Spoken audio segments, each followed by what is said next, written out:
Hello friends, মৌস কিচেনে সকলকে স্বাগত জানিয়ে আজকের রেসিপি শুরু করলাম। আজকের রেসিপি হলো পটল সর্ষে।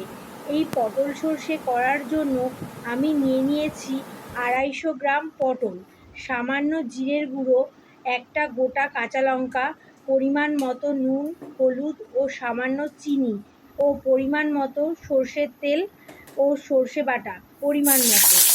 এবার আসছি পদ্ধতিতে। প্রথমে পটলগুলি ছাড়িয়ে নিয়ে পটলের দুদিকে ছেড়ে নেব। তারপর পটলগুলি ভালো করে ধুয়ে নেব।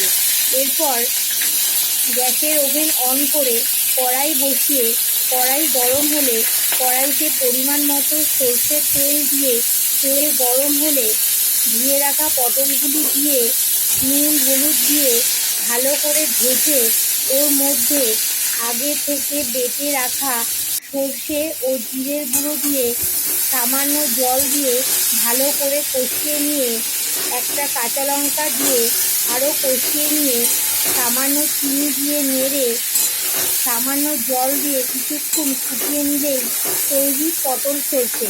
এই রেসিপিটি যদি আপনাদের ভালো লেগে থাকে তাহলে অবশ্যই একবার হলেও ট্রাই করে দেখবেন।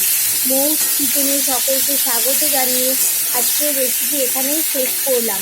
রেসিপিটি সম্পূর্ণ ঘরোয়াভাবে তৈরি। নমস্কার বন্ধুরা।